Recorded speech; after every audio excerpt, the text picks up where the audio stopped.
Chapter 12 Open Games, in which the Grasshopper argues that the two preceding tales have laid the ground for the new concept of the open game, which reveals the original definition as broad enough to cover games of make-believe. I note, first of all, Grasshopper, that you arranged things so that Sneak and Drag would live happily ever after. And why not, Skepticus? It costs us nothing to suppose that they did. And I like a story with a happy ending. Quite so. And now, Grasshopper, perhaps you would like to draw the moral from their two comedies of error. Certainly. It is that while reverse English can be used to invent or devise games, for that is precisely what Sneak and Drag did, reverse English is no part of what a game essentially is. What Hoishreka pointed out to his patients was that they could play dramatic games without having to exploit real-life situations, was it not? Yes, it was. Their cure consisted precisely in their coming to accept that fact. But exploiting real-life situations, at least in the ways that Sneak and Drag did, is the same as applying to those situations the principle of reverse English. When Sneak duped others so that he could be playing a part, their being duped was not his primary goal, but an occasion or pretext for dramatic impersonation. And when Hoishreka pointed out to him that he could play his games just as well, if not better, without duplicity, he was also pointing out that he could play these games just as well without reverse English. Similarly, of course, with Drag, when Drag realized that he could play his games without putting English on real life, he stopped being a nuisance and a bore. He did not stop playing games.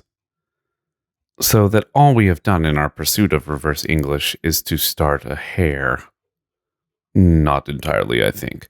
For first, I suspect that even if reverse English is not very relevant to games as such, it may be highly relevant to play as such, and perhaps we can consider that possibility further on another occasion. And second, even if we have started a hare with respect to games, that hare has evidently led us to our real prey. For at first it seemed that the performing of assumed roles was the essence of the kind of game we were trying to capture. Then, with the case history of Drag, it became apparent that one could play this kind of game equally well by performing proprietary roles. As Hoishreka pointed out, the important thing in a game of this kind is not that one assumes a character other than one's own, but that the moves one makes be good rather than bad. That is, moves which keep the game going instead of terminating the play. And I suggest that the principle of prolongation, rather than the principle of reverse English, is what we were really after all along. Yes, Grasshopper, I took in Hoishreka's point about prolongation when he made it, but I must say I found it then, as I find it now, a strange thing to say about games. Why is that? Why, because it seems to mark such a striking contrast to the ways in which games are actually played. To work to prolong a baseball game would be to violate the spirit of the game. For example, intentionally to fumble a fly so that the side at bat would not be retired and the game could continue longer. One can do, and no doubt someone or other has done, just that kind of thing, but there is surely something perverse about it. Perverse? Yes, even paradoxical. For anyone who did such a thing would evidently be in the position of prolonging baseball at the expense of genuinely, or at least wholeheartedly, playing baseball. It reminds me of your thesis about games and paradox. Your findings there, it seems to me, are directly relevant to the present issue. For you found that such efforts at prolongation made sense, were not paradoxical, just to the extent that the game or the play in a game was in some way defective. Since then, such efforts at prolongation could be understood as a kind of piecemeal shoring up of a rickety structure. This suggests, therefore, that Sneak and Drag were at best playing defective games. Not necessarily, Skepticus. In the kind of prolongation which consists in repairing defective games, the efforts to prolong the play are made outside the game, but there may be games whose prolongation is brought about by moves in the game itself. Kierkegaard's Diarist, for example, appears to be playing just such a game.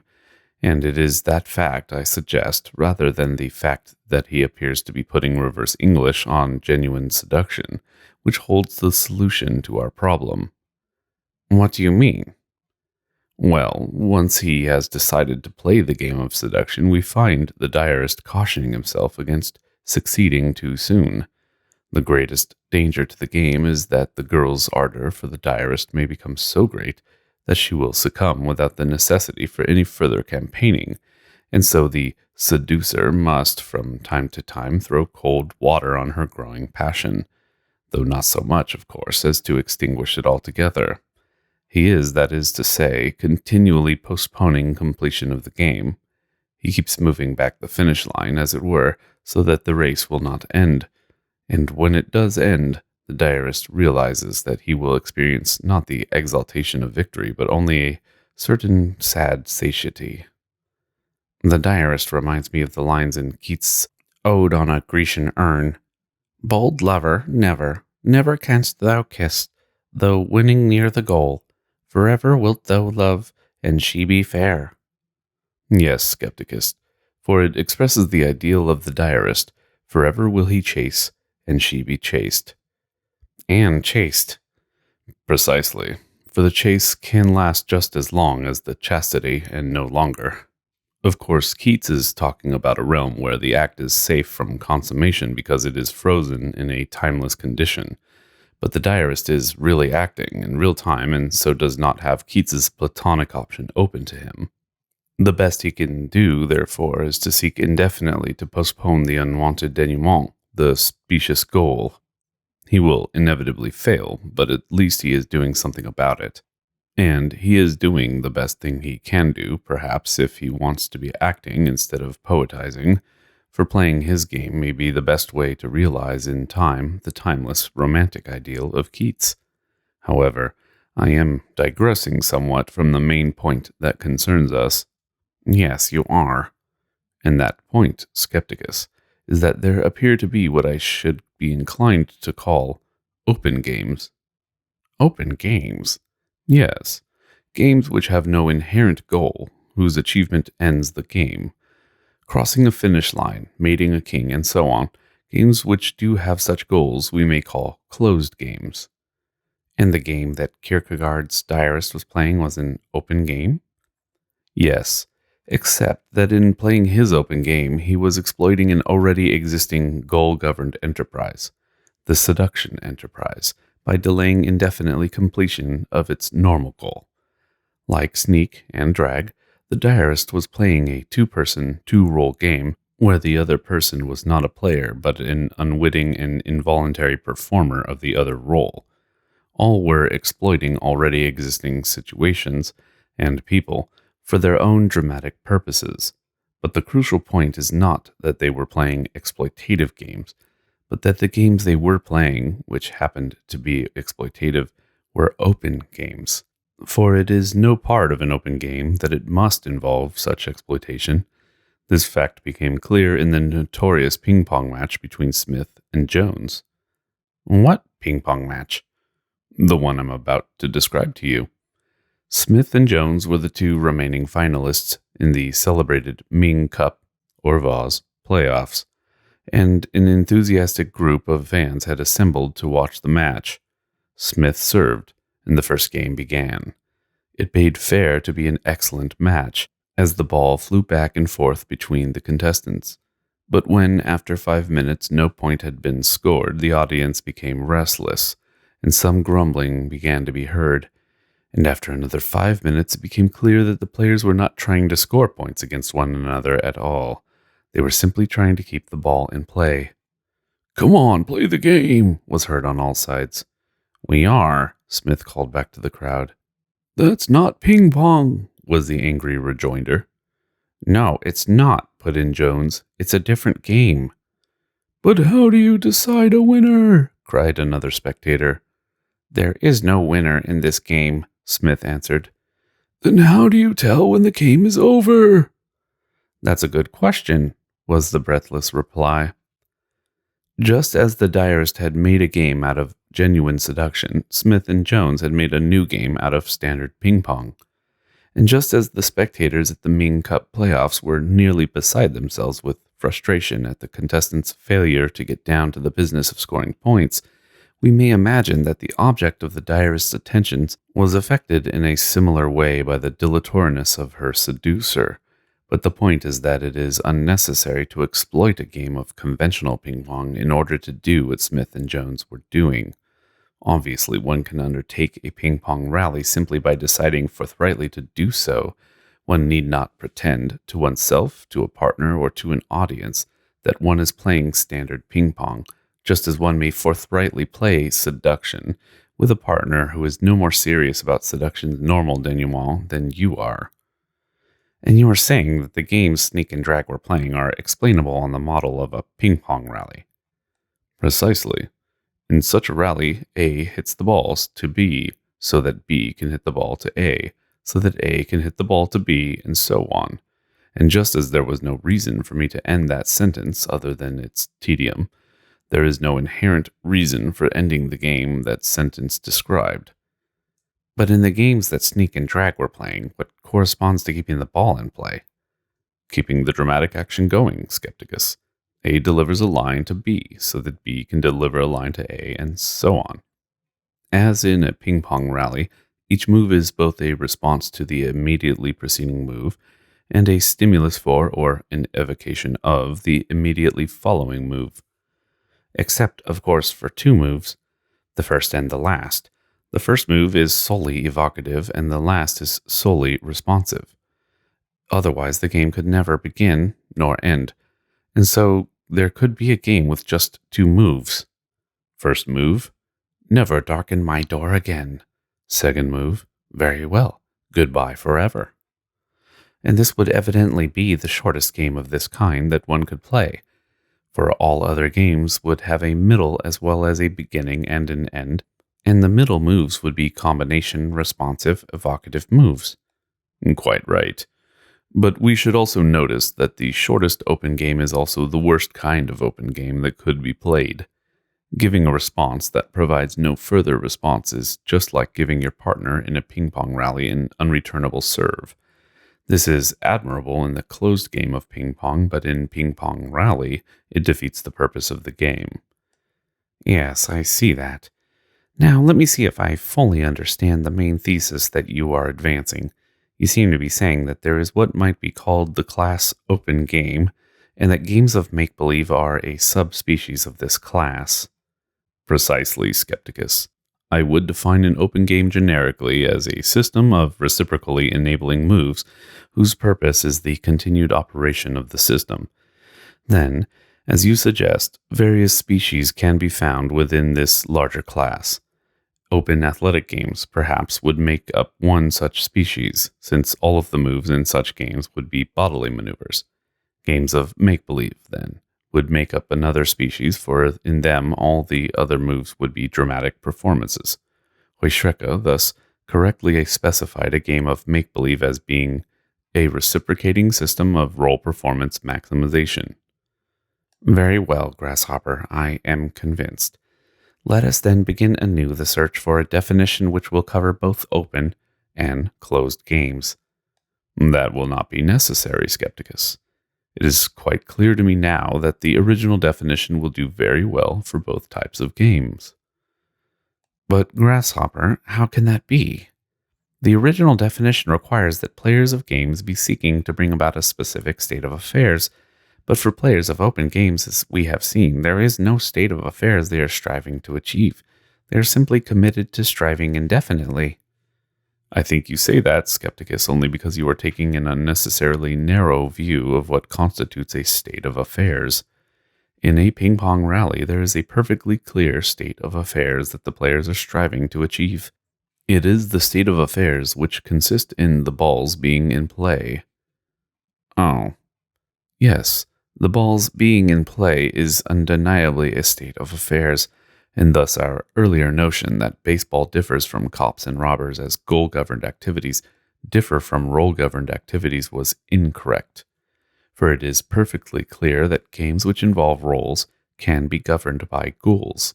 Seeking to keep a dramatic episode going is to be engaged in goal-governed role performance, We ought, therefore, to make explicit a rather important point, which has been implicit throughout our discussion of open games. It is that the distinction between closed games and open games cuts across the distinction between games like baseball and games like cops and robbers. Thus, both a ping pong rally and cops and robbers are open games, even though one involves the performance of dramatic roles and the other does not. And baseball and charades are both closed games, even though, again, one involves the performance of dramatic roles and the other does not. Very well, Grasshopper, I will grant that open games have goals. Still, that fact by itself does not prove that open games conform to our original definition, for we must also be able to show that such games involve the use of inefficient means in achieving their goals. And I must say that in the typical games of make-believe that we have been considering, as well as in the games that Snake and Drag were playing, I do not see where the principle of inefficiency comes in. Let's go back to open ping pong for a moment. We agreed that the goal of the players is to keep the ball in play, did we not? Yes.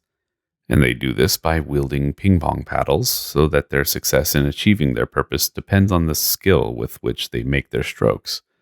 The slightest mistake in judgment or in execution will result in the defeat of their purpose. That is so.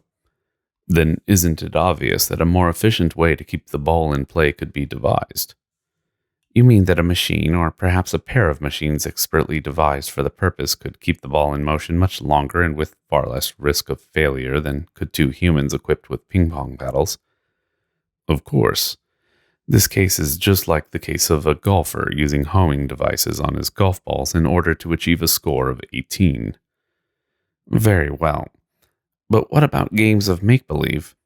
I suppose you're going to drag out one of your machines again, a deus quae machina, to resolve the issue. Yes, Skepticus.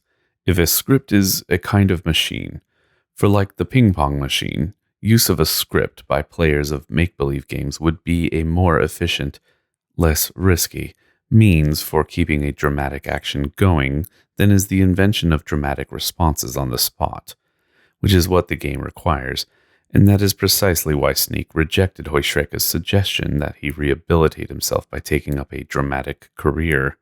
From Sneak's radically illusory point of view, acting from a script would be exactly like playing a game of solitaire with a stacked deck. Very well, Grasshopper, I am convinced that our original definition is adequate to account for open as well as closed games. Splendid, Skepticus. But before we leave this topic, let us return for a moment to some earlier doubts we had about games like Cowboys and Indians, and see whether our new understanding of open games can resolve them. We noted that the games of make-believe played by children are characterized by a good deal of argument about the legitimacy of the moves, and I believe our discovery, as I think we may not immodestly call it, of open games provides us with an explanation of that fact. For I suggest such disagreement about the moves arises because the players are unclear about the differences between open and closed games. Because cops are against robbers and cowboys against Indians, children are misled into treating these sets of opponents as they would opposing football or hockey teams, so that the purely dramatic conflict of an open game becomes confused with the genuinely competitive conflict of a closed game.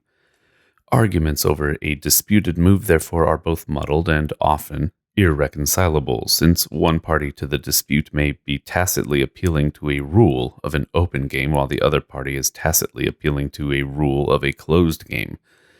Perhaps it is for this reason that children soon abandon such pastimes in favor of standard closed games.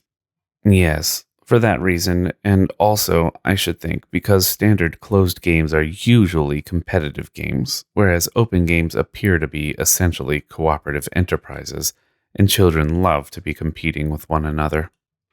At any rate, the children in our society do, and this prompts me, Skepticus, to hazard the anthropological observation that if societies which place a high value on success through domination are more inclined to emphasize closed games, we might expect societies which place a high value on success through cooperation to be more inclined to emphasize open games.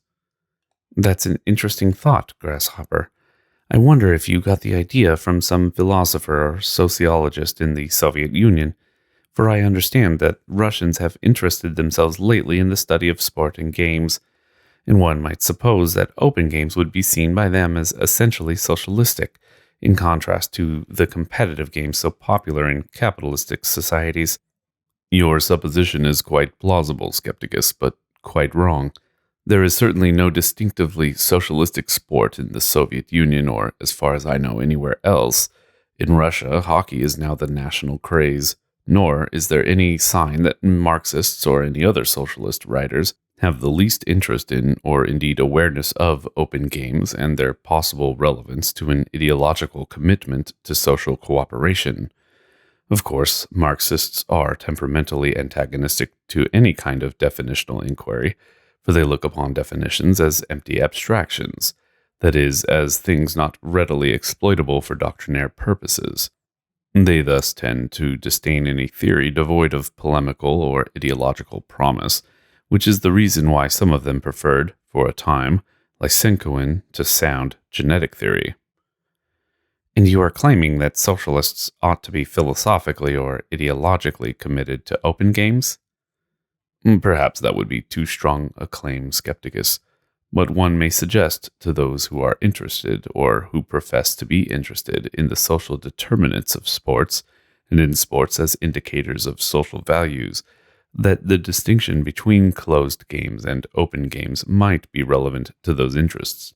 But these speculations, while intriguing, and deserving of further consideration on another occasion, are somewhat tangential to our main concern, which is to test our definition of games. And I take it we agree, Skepticus, that the fact of make-believe pastimes does not pose a threat to that definition. Then let me ask whether you have doubts about the definition's adequacy on any other score. Yes, Grasshopper, I have one. It is a doubt about your account of illusory attitude.